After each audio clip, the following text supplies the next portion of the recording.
विश्व भी बढ़ती और असंतुलित जनसंख्या से आज चिंतित दिखाई देता है। दुनिया के अंदर सबसे बड़ा जनसंख्या के पीछे दूसरे नंबर पर 50% आबादी 25 साल की उम्र की है।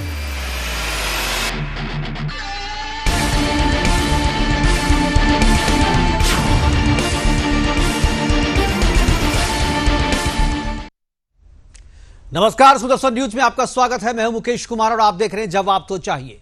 जवाब तो चाहिए में आज हम बात करेंगे देश की बढ़ती जनसंख्या, इससे जुड़ी समस्या और समाधान के तरीकों पर हो रही राजनीति की, और यह भी बात करेंगे कि आमतौर पर हर वर्ष 11 जुलाई विश्व जनसंख्या दिवस के मौके पर बढ़ती जनसंख्या और जनसंख्या वरदान है या अभिशाप, इन विषयों पर चर्चा तो होती है, लेकिन पिछले कुछ दशकों के विश्व की घटनाओं का अगर विश्लेषण हम करें तो वो यह बताता है कि एक वर्ग की बढ़ती जनसंख्या दूसरे वर्ग की सीमित जनसंख्या के लिए खतरा पैदा कर रही है। समाज का एक वर्ग अपने गलत मंसूबों को पूरा करने के उद्देश्य से जानबूझकर योजनाबद्ध तरीके से अपनी जनसंख्या बढ़ा रहा है।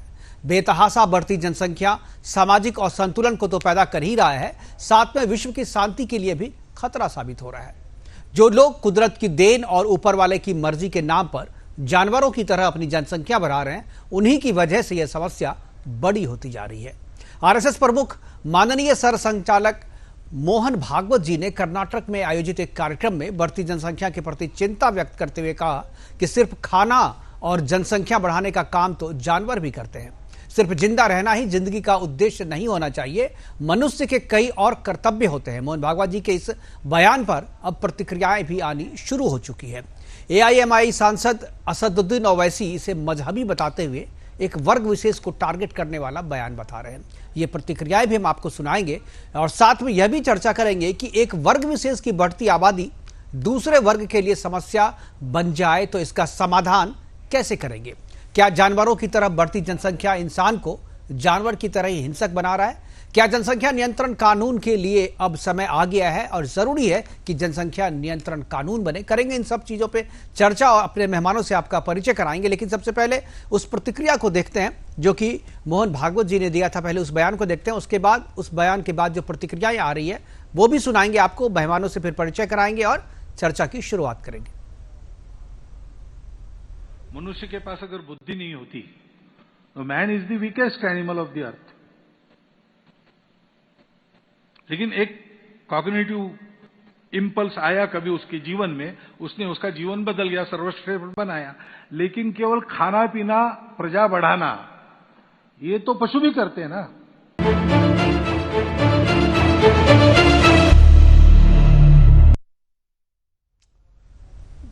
अब हम आपको दिखाते हैं असदुद्दीन ओवैसी ने इस बयान पर, इस बात पर असदुद्दीन ओवैसी ने क्या प्रतिक्रिया दी, वो हम सुनाते हैं। उसके बाद अपने मेहमानों से आपका परिचय कराते हैं।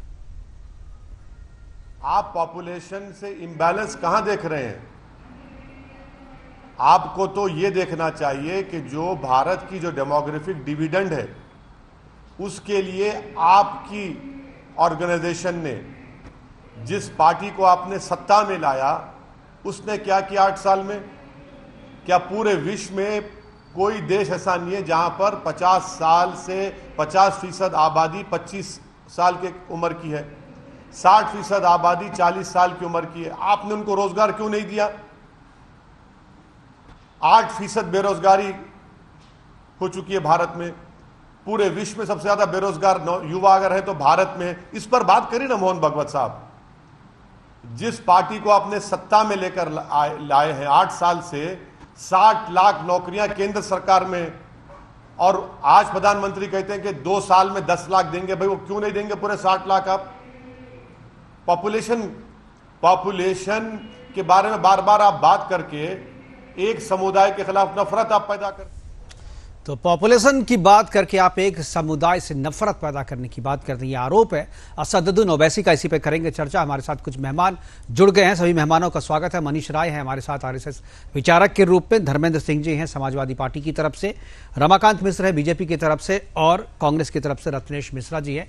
सभी मेहमानों का स्वागत है और चर्चा की शुरुआत मैं धर्मेंद्र सिंह जी से करना चाहूँगा। समाजवादी पार्टी के नेता हैं और इस विषय पे अच्छी समझ रखते हैं। धर्मेंद्र जी, अगर आवाज़ मिल रही है तो मैं आपसे पहली प्रतिक्रिया चाहूँगा, क्योंकि असदुद्दीन ओवैसी ने जो कहा है मुझे लगता है कि वही स्टैंड आपकी पार्टी का भी इससे पहले रहा है, क्योंकि ये कोई पहली बार नहीं है जब जनसंख्या पे इस तरीके की चर्चा हो रही है। तो आज फिर से ये जो चर्चा हो रही है ना कि 11 जुलाई बीत चुका है 3 दिन पहले, लेकिन चर्चा अभी भी जारी है जनसंख्या पे, क्योंकि अब समस्या इतनी बड़ी हो गई है कि साल में एक दिन केवल चर्चा करके और इतिश्री कर लेना उससे काम नहीं बन रहा है। इसलिए चर्चा जो है आगे भी मुझे लगता है कि होती रहनी चाहिए। तो मैं आपकी प्रतिक्रिया जानना चाहूंगा कि जो बात मोहन भागवत जी ने कही है और जो बात असदुद्दीन ओवैसी ने कही है, इस पर आपकी प्रतिक्रिया क्या है? मुकेश जी, इस देश में किसी महत्वपूर्ण विषय को लेकर के जी, जैसे जनसंख्या की बात है, आयोग तमाम चीजों का एक आयोग होता है, एक कुछ लोग जांच करते हैं, जांच आयोग आता है, कोई रिपोर्ट आती है किसी भी समस्या का कारण कौन सा है और उसके बाद उसका निवारण क्या है, इस पर चर्चा करने में कोई बुराई नहीं, चर्चा होनी चाहिए। और बहुत ही किसी भी सभ्य समाज में कारण और निवारण पर चर्चा हो, पक्ष और विपक्ष दोनों बैठे, दोनों से चर्चा करें और ये तय करें कि क्या सही है क्या गलत है, इस पर इसके उपाय क्या है।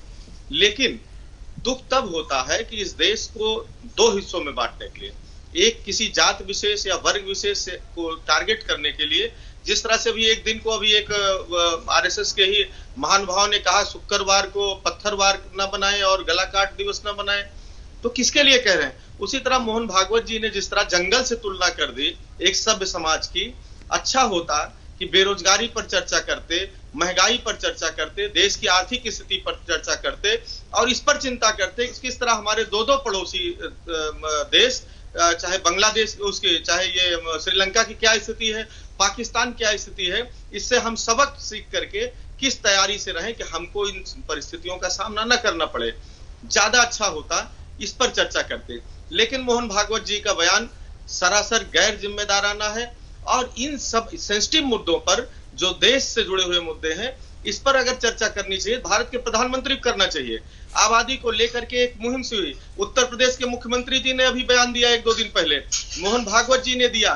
तो ये क्या साबित करना चाहते हैं? इनका सीधा सा उद्देश्य ये है कि इनका जो मूल कैरेक्टर है, चरित्र है, कि लोगों में किस तरह से ध्रुवीकरण करा करके मत को हासिल करना और सत्ता में बने रहना, किस तरह से आज मैं बस थोड़े में अपनी बात समाप्त करूं, किस तरह से आज लोकसभा के अंदर जिस तरह से शब्दावली पे रोक लगाने का असंसदीय और असंसदीय के नाम पर किया गया, तमाम ऐसे शब्द हैं कि जिनको आम आदमी यूज करता है हमेशा, किस तरह से बातें हैं, किस तरह से शर्मिंदा होना, भ्रष्ट होना, धोखा देना, शकुनी जयचंद जो के ऐतिहासिक कैरेक्टर्स हैं, दोहरा चरित्र, ढिढोरा पीटना। देखिए, इस पर चर्चा बाद में, ये असंसदीय शब्द जो है वो संसद के भीतर इस्तेमाल करने पर रोक लगाए, आप तो यहाँ कर रहे हैं, आपको कोई इस पर रोक नहीं है। मुकेश जी बिल्कुल हम ये कह रहे हैं, हम लोग संसद से, इस देश का प्रत्येक नागरिक संसद से कुछ सीखना चाहता है, कुछ देखता है, और जो असंसदीय शब्द होते हैं जो जिसमें संसद में उद्घृत रहता है, उसको बाहर भी हम लोग बोलचाल की भाषा में ये कहते हैं संसदीय शब्द ना प्रयोग करो। अगर मान लीजिए सरकार के संसद के अंदर सरकार को आईना दिखाना है, किसी महत्वपूर्ण मुद्दे जो उसने चुनाव में वादा किया और उसको नहीं पूरा करती है, तो क्या उसको धोखा देना नहीं कहा जा सकता? किस शब्द से उसे संबोधित करेंगे?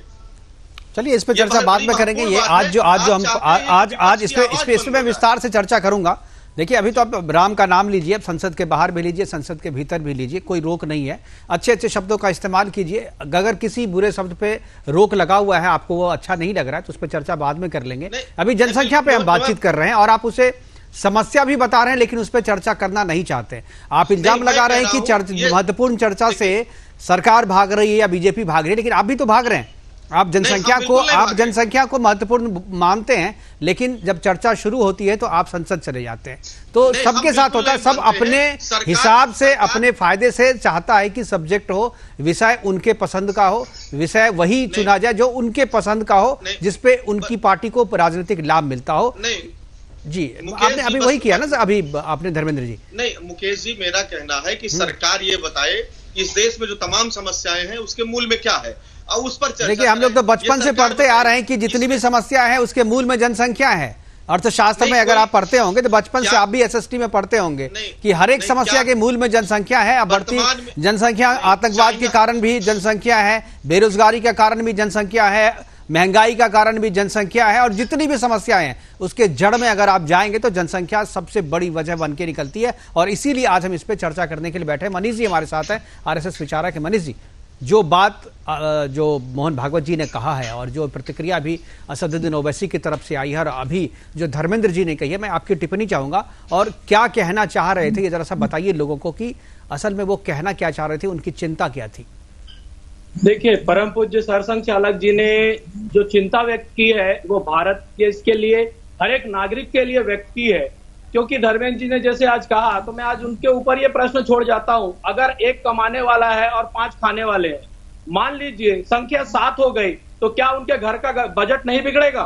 वही स्थिति आज हमारे भारतवर्ष के साथ हो रही है। अगर सन 47 में जनसंख्या देखी जाए, अगर 47 से आप 81 में आइए, उस समय जनसंख्या देखिए, 2021 में जब जनसंख्या गणना हुई और आज चिंता ये व्यक्त की जा रही है इंडेक्स के हिसाब से, वर्ल्ड इंडेक्स के हिसाब से बाद चीन को हम शायद पीछे छोड़ देंगे, क्योंकि चीन के बाद भारत दूसरी नंबर पे आता है जनसंख्या पे आज। लेकिन जिस गति से एक विशेष समुदाय द्वारा अगर जनसंख्या बढ़ाया जा रहा है तो उसी चिंता को माननीय परम पूज्य सरसंघ चालक जी ने व्यक्त किया है कि आज अगर सभी रिसोर्सों का, सभी चीजों का सही उपयोग हर व्यक्ति को मिले, हर समाज को मिले, हर तबके को मिले, इसलिए देखिए धारा 370 हटी, चाहे वो 3 तलाक का मुद्दा हो, ये सारी चीजें। और असदुद्दीन ओवैसी जी जो हमेशा देश विरोधी बयान देते हैं, उनको कहीं ना कहीं सिर्फ धर्म से ही प्यार है, इसीलिए अपने धर्म विशेष की बात करते हैं, वो देश की बात कभी नहीं करते। जब उनके लोग संसद में बैठकर वंदे मातरम का अपमान करते हैं, तब असदुद्दीन ओवैसी का जो दिमाग का दिवालियापन। मनीष जी, फिर आप लोग भटक रहे हैं। मुझे लगता है कि इतना महत्वपूर्ण विषय है, उस पर हम लोग चर्चा करें, आप लोग आसपास निकल जाते हैं। मैं सिर्फ इतना कहना चाह रहा हूं कि एक्चुअली अगर 11 जुलाई सिर्फ एक दिन जनसंख्या नियंत्रण कानून के बारे में डिस्कस करने का नहीं है, अगर वो विश्व जनसंख्या दिवस था तो ये पूरा वर्ष भर हर परिवार को, हर समुदाय को सोचना चाहिए। अगर सन 80 में भी हम दो हमारे दो का नारा था, नसबंदी की गई, तो आज क्या उसकी जरूरत भारत देश में नहीं आन पड़ी है? तो वही चिंता माननीय परम पूज्य सरसंघ चालक जी ने व्यक्त की है कि हर एक को हक मिले, हर एक को शिक्षा मिले। सिर्फ ऐसा ना हो कि सिर्फ वो विशेष समुदाय अपनी विशेष स्कूल में जाकर सिर्फ आतंकवादी गतिविधियों को अपनाए, ना कि बाकी विकास के कार्य करे, भारत के बिल्कुल आशय, मनीष जी आशय तो उसका आप सही निकाल रहे हैं, लेकिन माननीय सरसंघ चालक जी ने जो कहा है उसमें कहीं भी किसी समुदाय विशेष का नाम उन्होंने नहीं लिया। तो मैंने पूरे भाषण का बिल्कुल इसीलिए उन्होंने बहुत बड़ा संदेश दिया है कि भाई वो किसी भी धर्म का हो।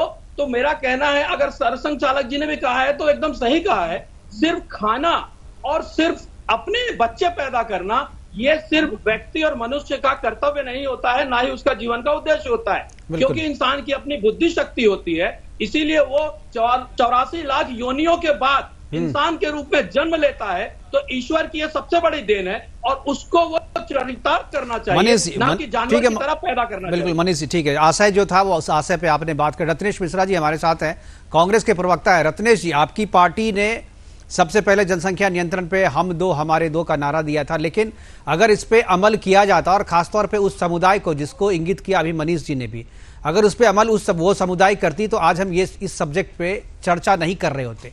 आपने अच्छे उद्देश्य के लिए वो नारा लाया था, लेकिन एक वर्ग विशेष ही जो है इसका पालन करते दिखा, बाकी लोग इसका पालन नहीं किए, इसीलिए समस्या इतनी और विकट हो गई। मैं आपका टेक लेना चाहूंगा। देखिए मुकेश जी, अभी हमारी समाजवादी पार्टी के मित्र कह रहे थे जी कि देश में जनसंख्या नियंत्रण एक बहुत बड़ा मुद्दा है, और आप भी यही कह रहे हैं कि देश में जनसंख्या नियंत्रण एक बहुत बड़ा मुद्दा है। तो मुझे लगता है कि इस पर किसी एक स्वयंसेवी संगठन के प्रमुख को बात ना करके देश की सरकार को बात करनी चाहिए, माननीय प्रधानमंत्री जी को बात करनी चाहिए और माननीय गृह मंत्री जी को बात करनी चाहिए कि जनसंख्या नियंत्रण किस प्रकार से किया जा सके। दूसरी बात, जो हमारे अभी आरएसएस के विचारक बंधु बोल रहे थे, मैं बहुत सम्मान करता हूं संघ चालक जी का, लेकिन वो अभी तक क्यों नहीं बोले? उन्होंने अभी तक, क्योंकि देखिए बीजेपी की सरकार को संघ चलाता है, सब जानते हैं। कौन जानता है? हाँ, जो भी जानता है वो गलत जानता है। सरकार अपने सिस्टम से चलता है, गलत बात कह रहे हैं। पूरा देश जानता है, पूरा देश जानता है मुकेश जी। नहीं, ये आप भारतीय जनता पार्टी का पेरेंटल ऑर्गेनाइजेशन कौन है? चलिए खैर, इस पर चर्चा नहीं की। हर एक आज हमारे सारे मेहमान जो है विषय से छोड़ करके बगल का ट्रैक ले रहे हैं। मैं विषय नहीं छोड़ा, मैं विषय आप विषय पे बात करें जी।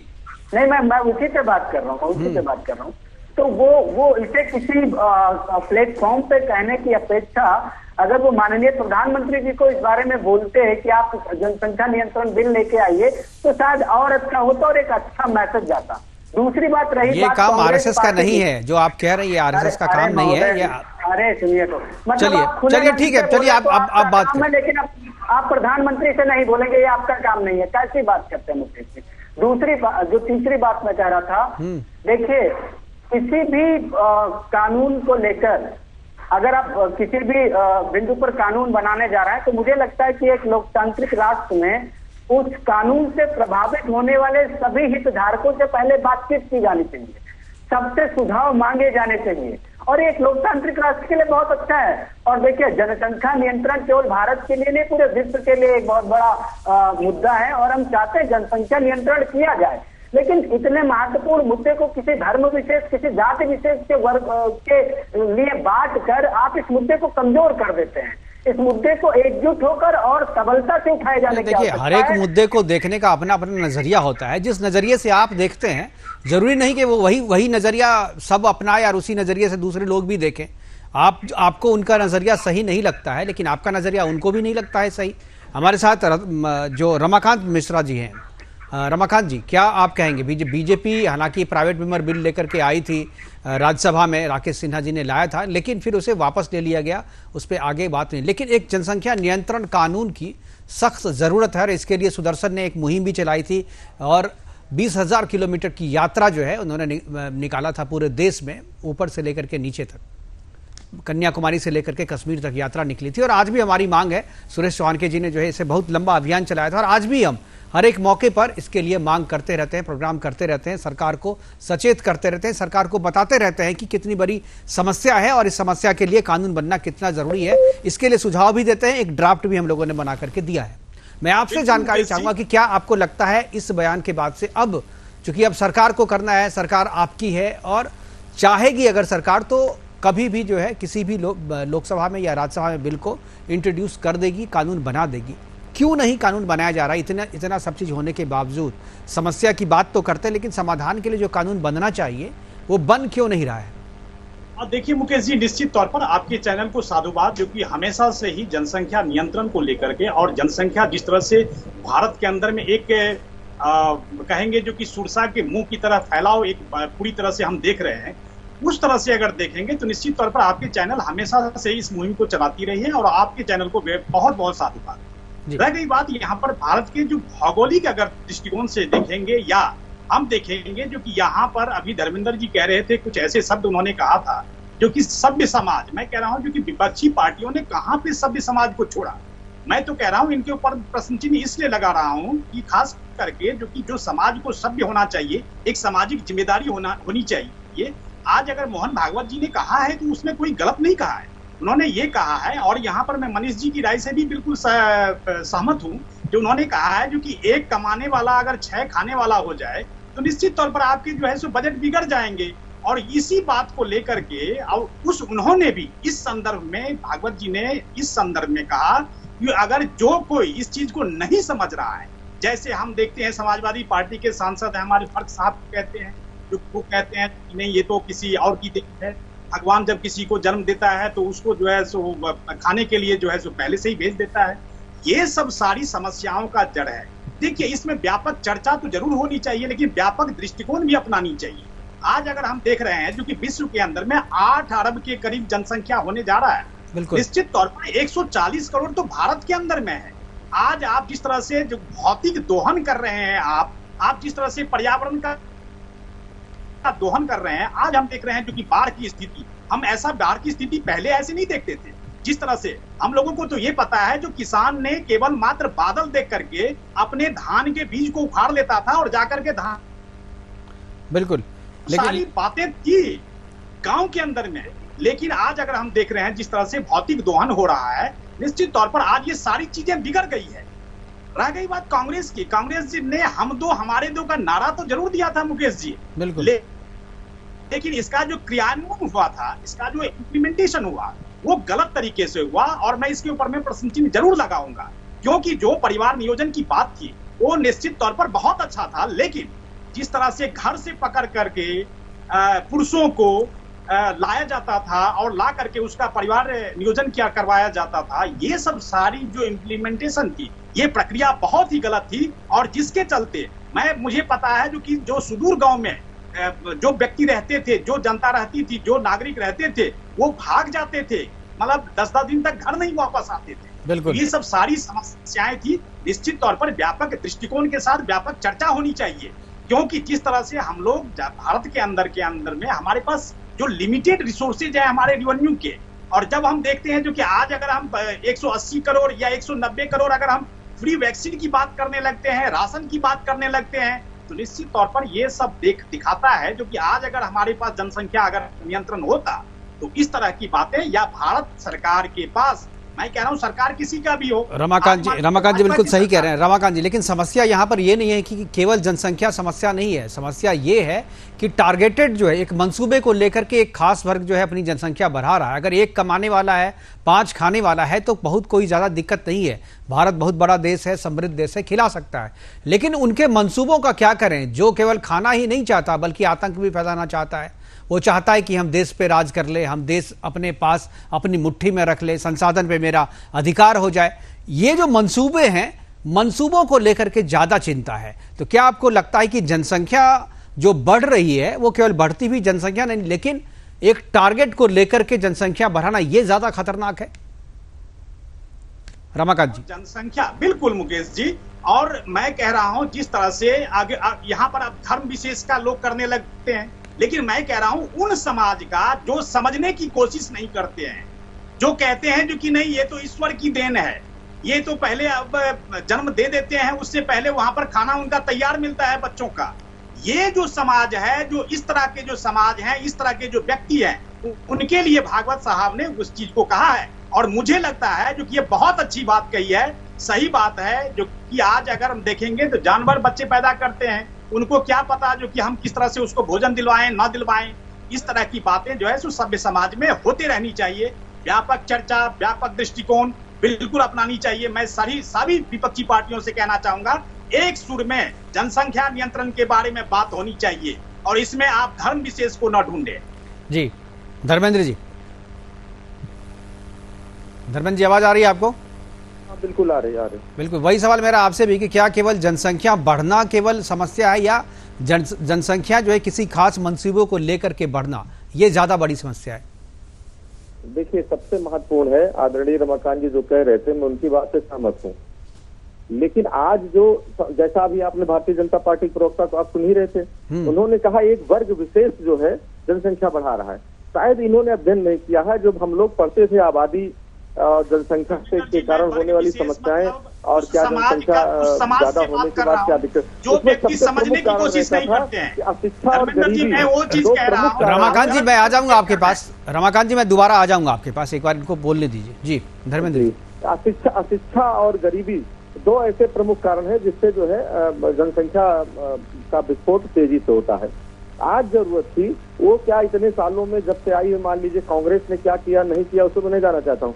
7 सालों में जनसंख्या से होने वाले दुष्प्रभावों पर कोई भी जनता के बीच जा करके शिक्षा और गरीबी दूर करने के लिए सरकार ने कोई कार्य नहीं किया। आज अचानक इस तरह का बयान देने लगते हैं कि एक वर्ग विशेष जो है जनसंख्या बढ़ा रहा। अरे हिंदू में जो गरीब वर्ग है उसमें भी आप देख लीजिए। नहीं देखिए, ये कोई कह नहीं रहा, ये तो एक फैक्ट है ना धर्मेंद्र जी। ये तो फैक्ट है, किसी धर्म विशेष नहीं। दूसरा मेरा कहना है कि जनसंख्या ही अगर सब कुछ होता तो 2.25 करोड़ की आबादी वाला श्रीलंका एक देश आज खाने के लिए दाने दाने के लिए मोहताज है। जनसंख्या से ज्यादा जरूरी है कि उनकी गरीबी दूर हो, उनके अंदर शिक्षा को अवेयर करने के लिए शिक्षित हो सब, उसके लिए सरकार को पूरा प्रयास करना चाहिए। साथ साथ एक कमीशन बना करके और किन समस्याओं से देश का विकास हो सकता है, क्या समस्याएं हो सकती हैं, एक्सपर्ट लोगों की कमेटी बना करके उसकी रिपोर्ट आ जाए और उस पर कोई संगठन नहीं, देश के मुखिया बोले और सारे दलों के नेताओं को बुलाकर बैठे, ये हमने डाटा कलेक्ट किया है, ये इसकी जांच रिपोर्ट है और ये इसके कारण है। इन कारणों को दूर करने के लिए हमको कानून की अगर जरूरत हो तो हम कानून बनाएंगे। ये प्रक्रिया होती है, लेकिन यहाँ समस्या को दूर करना नहीं चाहता है। समस्या को दूर करना कोई नहीं चाहता मुकेश जी, समस्या को पैदा करना चाहते हैं लोग कि किस तरह से देखिए, कानून तो बन जाए, लेकिन कानून के बनने के बीच में जो रोड़ा है वो यही तो रोड़ा है कि जो खास समुदाय की जो बात कर रहे हैं आप, मुस्लिम समुदाय की, जो उनका जो अपना एक निजी कानून है, उनका जो सरिया है वो इजाजत नहीं देता। वो बार बार, वो तो नसबंदी भी नहीं कराते, वो तो टीका लेने से भी मना करते हैं। तो ये जो चीजें हैं, इसीलिए तो दिक्कत हो रही है ना। वो तो बोले हम कोरोना का वैक्सीन भी नहीं लेने से मना कर रहे थे। देख रहे हैं, ये खबरें भी तो सबके सामने है ना। तो मुख्य तो समस्या वहां पे। मैं मनीष जी से मनीष जी, क्या आपको लगता है कि कानून बनाने की राह में सबसे बड़ा रोड़ा जो है वो यही समुदाय है जिसके बारे में लोग इंगित कर रहे हैं? बिल्कुल मुकेश जी, देखिए, ये पुराना इतिहास भी जाए, जब हम अपने रिसोर्सेज के आधार पर, जब केंद्र सरकार ने 2014 के बाद भी माननीय प्रधानमंत्री जी के नेतृत्व में सीए और एनआरसी जैसा बहुत महत्वपूर्ण कानून लाया, तो आपने देखा कि दिल्ली में शाहीन बाग करके किस तरह पूरे दिल्ली प्रदेश को डिस्टर्ब किया गया। ये सबके सामने है, मुझे बताने की आवश्यकता नहीं है। लेकिन जब यही नेशनल एजुकेशन पॉलिसी को भी इंप्लीमेंट कराने वाली बात है, आज 1986 के बाद नई शिक्षा नीति आई है, तो वो शायद इसीलिए आई है कि सबको समान अधिकार मिले, समान अवसर मिले और सबका विकास हो। ये माननीय प्रधानमंत्री जी ने किया है, ये बहुत अच्छा प्रयास है, स्वागत योग्य है, सब स्वागत भी किए।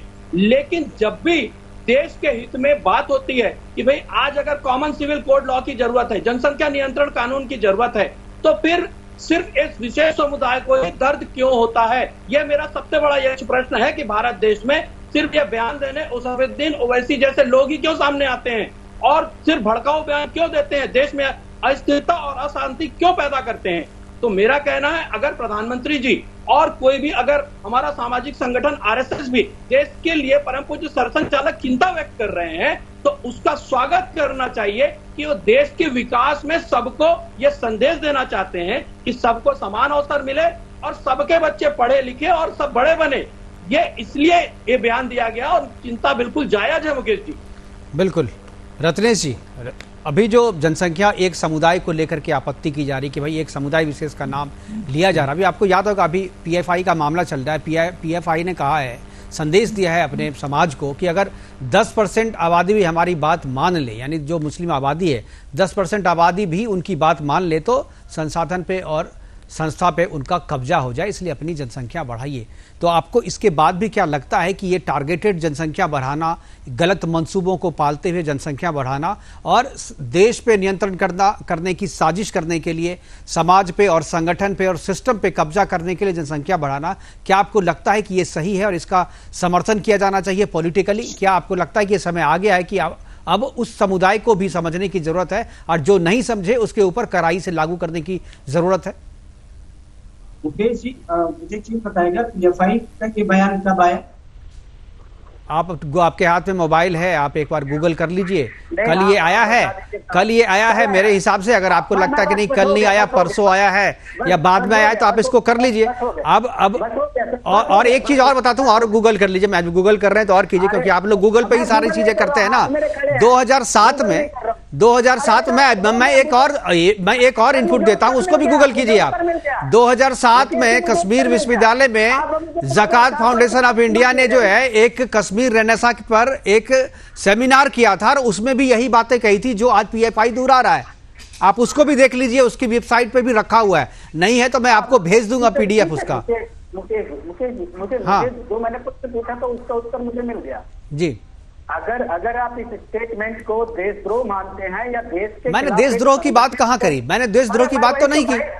अरे भाई, आपने देशद्रोह शब्द का प्रयोग नहीं किया, लेकिन आपने दूसरी भाषा का प्रयोग करते हुए उसी को इंगित किया। और अगर अच्छा, तो मतलब मैं अगर ये कहूँ जो कोई खास समुदाय अपना, सर सुनिए तो जी सर सुनिए तो, और अगर आपकी बात से स्पष्ट होता है कि ये देश के खिलाफ संगठित विद्रोह की स्थिति बनाने का प्रयास किया जा रहा है, देश की संस्थाओं पर कब्जा करने का प्रयास किया जा रहा है, तो पीएफआई के टॉप लीडर्स को अभी गिरफ्तार कीजिए, आप उनके ऊपर मुकदमा लिखिए। अरे भैया, अमित शाह जी कर क्या रहे हैं? आपका बहुत भाई, तो आप अमित शाह जी को और सरकार को कहिए ना। आप बार बार रोज आकर के मुझे बोलते हैं। अरे भैया, ये प्रोग्राम वो भी देख रहे हैं। अपना मुद्दा उठा दिया। हाँ, अरे भैया, क्या अमित शाह जी को उनके ऊपर मुकदमा नहीं करवाना चाहिए? इतनी बड़ी बात कह रहे हैं आप, और देश का गृह मंत्री सुन ही नहीं रहे कि देश के खिलाफ इतना बड़ा षड्यंत्र करने की बात कर दी आपने। हाँ। एक संगठन को लेकर, और देश का गृह मंत्री उस पर कोई कार्रवाई भी न करे। दूसरी बात आ जाते हैं, आपके प्रश्न का उत्तर होगा। दूसरी बात, मैं आपको एक उदाहरण देता हूँ। मेरा जो गांव है वो पूरा एक हिंदू धर्म के सबसे अपर कास्ट का गांव है। और जो मेरी जनरेशन है उसमें ऐसा कोई परिवार नहीं है मुकेश जी जिसमें 4 से 5 भाई ना हो। ठीक है, ठीक। और मैं आपको बता दूं, वहीं पे चले जाइए आप, जो हमारे यहाँ जो दलित वर्ग है, कोई परिवार ऐसा नहीं है जिनके 5 से 6 बेटे ना हो और बेटियां ना हो। तो एक चीज बताइए, जो हमारी जनरेशन है उस समय हिंदुओं में भी तो नहीं थी जागरूकता, उनको पढ़ाया गया, लिखाया गया, वो जागरूक है और वो समस्या दूर हुई। तो आप रत्नेश जी, आप बताइए, आपके कोई मुस्लिम दोस्त हैं आपके साथ में जो पढ़े हो लिखे हो, आपके साथ यहाँ तक आए हो? मेरे साथ हाँ, अरे मुकेश जी, मेरे साथ मेरा एक दोस्त है तुफैल अंसारी, मेरे साथ हनुमानगढ़ी अयोध्या में प्रसाद चढ़ाने जाता है। मेरे कितने बच्चे हैं उसके कितने भाई बहन है? कितने भाई बहन है, कितने बच्चे हैं? वो चार भाई बहन हैं। वो शादीशुदा है तो उसके बच्चे हैं? नहीं, अभी उसके बच्चे नहीं हैं। आप कितने भाई बहन हैं? मैं भी 4 भाई बहन हूँ, मैं 5 भाई बहन हूँ। चलिए, तो आप तो यहाँ से, चलिए, आप हमारे आपके जनरेशन तक तो सही है, लेकिन हम लोग भविष्य की बात कर रहे हैं। नहीं, हम लोग भविष्य की बात कर रहे हैं। चार शादियां और 40 बच्चे आप नहीं कर सकते। अरे सर, मैं फिर वही कह रहा हूँ सर, मैं फिर वही कह रहा हूँ, 4 शादियां कोई प्रैक्टिकल तौर पे करता ही नहीं है। मुझे वो कोई उदाहरण दे दीजिए हमारे जनरेशन का। आपको अभी भी उदाहरण देने की जरूरत है, आप भी इसी समाज में गजब। मेरे तो तमाम सारे मुस्लिम किसी की 4 बीवियां नहीं है भाई। मनीष जी, देखिए आपका जवाब मनीष जी दे रहे हैं। आप तो बहुत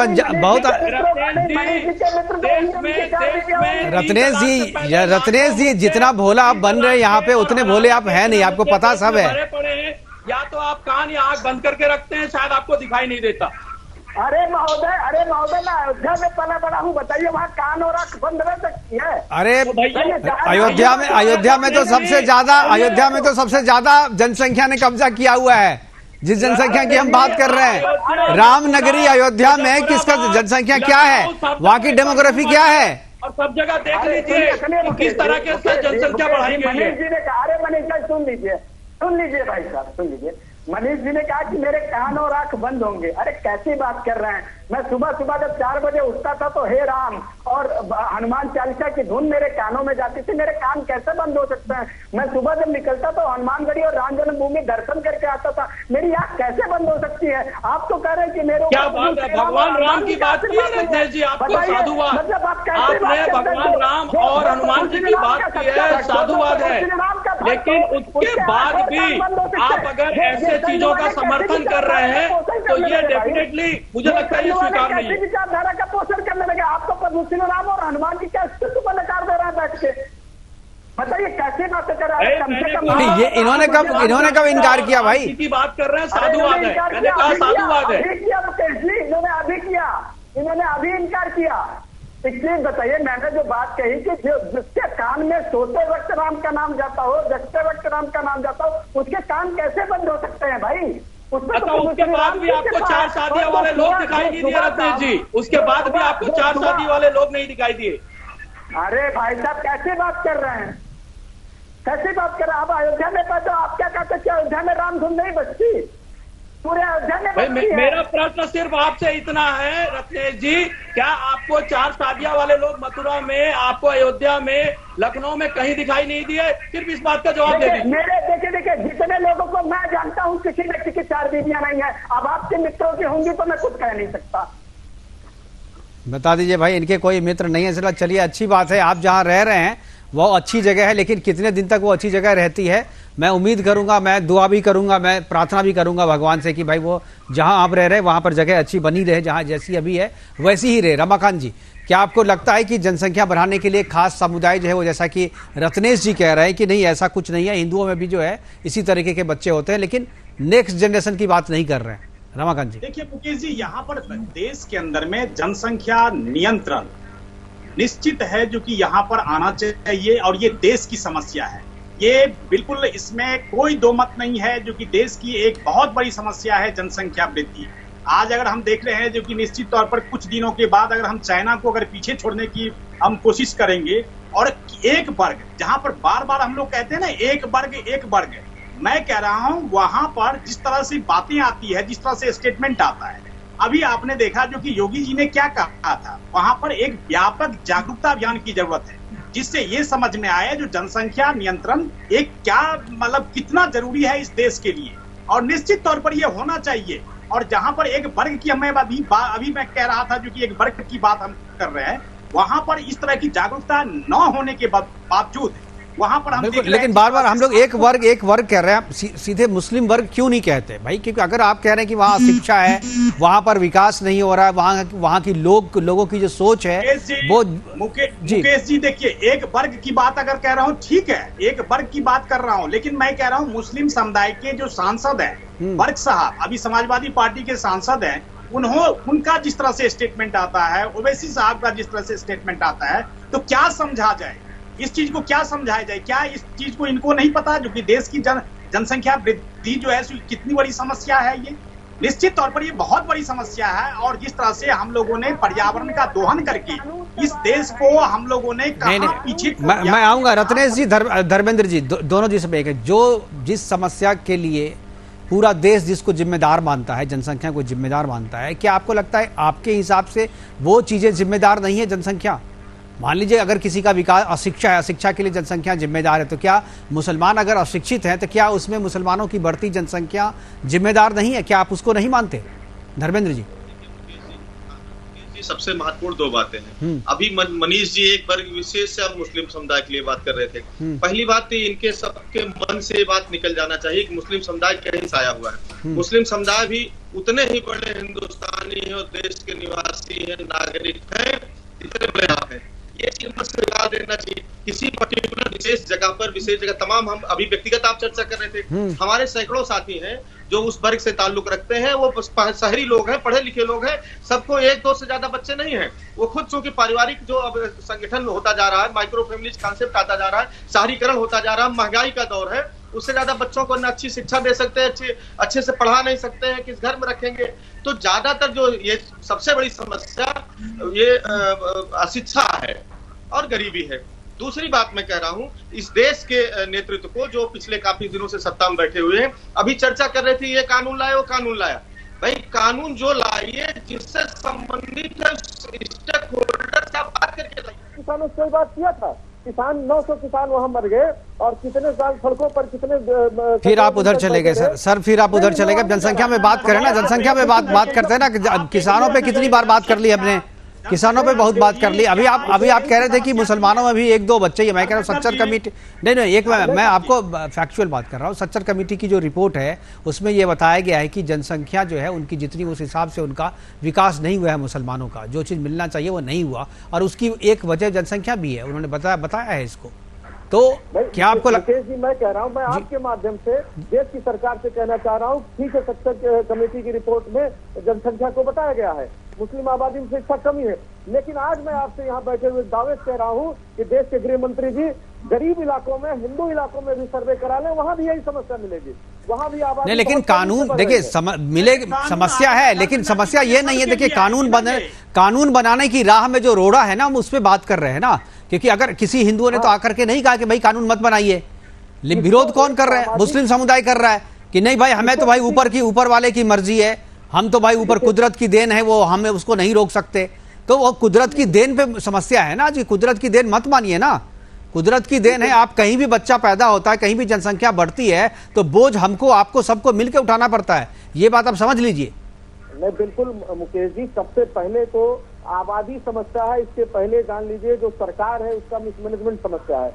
दूसरी महत्वपूर्ण बात, यदि आबादी एक समस्या है, ये सामाजिक समस्या की तरफ किसी वर्ग विशेष को टारगेट करने के बजाय कि पूरे देश के लोगों से राय लेकर के बात नहीं हो रही है धर्मेंद्र जी, हो सकता है क्या कानून ये देखिए मुकेश जी, मैं कह रहा हूँ कि किसी वर्ग विशेष की बात नहीं हो रही है। मैं यहाँ पर कह रहा हूँ कि देश की क्या बेहतर किया जा सकता है, देश के विकास में जनसंख्या एक बहुत बड़ी समस्या है, ये सारी विपक्षी पार्टियों को मानना पड़ेगा। मैं यही चीज कहना चाहता हूँ बार बार। और जहां तक बात है कानून बनाने में, निश्चित तौर पर इसका कानून बनना चाहिए, और कानून सबके लिए होगा, वो हिंदू के लिए भी होगा, वो मुसलमानों के लिए भी होगा। तो इसमें जो रोड़ा बनने वाले हैं मुस्लिम समुदाय से, जिस तरह से वहां पर जिस तरह से स्टेटमेंट आता है, यही रोड़ा है। और मैं कह रहा हूं वो रोड़ा न बनने की कोशिश की जाए। और जहां तक विपक्षी पार्टियां तुष्टीकरण की राजनीति करने लगती है, वहां पर एक समुदाय को खुश करने की कोशिश करने लगती है, ये नहीं करना चाहिए। मैं वही चीज कह रहा हूँ, कांग्रेस हो, समाजवादी पार्टी हो, बिल्कुल। भारतीय जनता पार्टी को ये देश की समस्या है। रमाकांत जी, भारतीय जनता पार्टी को दूसरे पर उंगली उठाने के पहले अपने आचरण पर खुद पर उंगली उठा करके देखना चाहिए वो क्या बोल रहे हैं। ठीक है धर्मेंद्र जी, रमाकांत जी, रोकना पड़ेगा आप लोगों को, समय की कमी है, बार बार प्रोग्राम को खत्म करने का समय हो गया है। हमारे साथ जुड़ने के लिए मनीष जी आपका, रमाकांत जी आपका, धर्मेंद्र जी और रत्नेश जी आप सभी का बहुत बहुत धन्यवाद, बहुत बहुत शुक्रिया। आप जुड़े और अपनी बातें हमारे साथ साझा किया आपने। लेकिन जनसंख्या समस्या है, लेकिन समाधान के लिए जो कानून बनना चाहिए, उस कानून को बनाने की राह में जो रोड़ा है वो एक खास समुदाय, मुस्लिम समुदाय है, जो अपने निजी कानून, अपने शरिया कानून के चलते जो है इस कानून को विरोध कर रहे हैं। वो नहीं चाहते हैं कि उनकी बढ़ती जनसंख्या पर कोई सरकार या कोई कानून जो है नियंत्रण लगाए, क्योंकि वो इसे खुदा की देन कहते हैं और खुदा की देन में किसी भी तरीके का डिस्टर्बेंस वो नहीं चाहते हैं, चाहे वो समाज का डिस्टर्बेंस हो, चाहे वो कानून का डिस्टर्बेंस हो। और यही सबसे बड़ी समस्या है देश की बढ़ती हुई जनसंख्या के लिए। इसलिए अपनी सोच बदलनी होगी ताकि ये कानून बने और सबका भला हो, देश का भी भला हो, मुसलमान का भी भला हो, भारत का भी भला हो। फिलहाल अभी के लिए इतना ही, दीजिए इजाजत, नमस्कार। विश्व भी बढ़ती और असंतुलित जनसंख्या से आज चिंतित दिखाई देता है। दुनिया के अंदर सबसे बड़ा जनसंख्या के दृष्टि दूसरे नंबर पर 50% आबादी 25 साल की उम्र की है।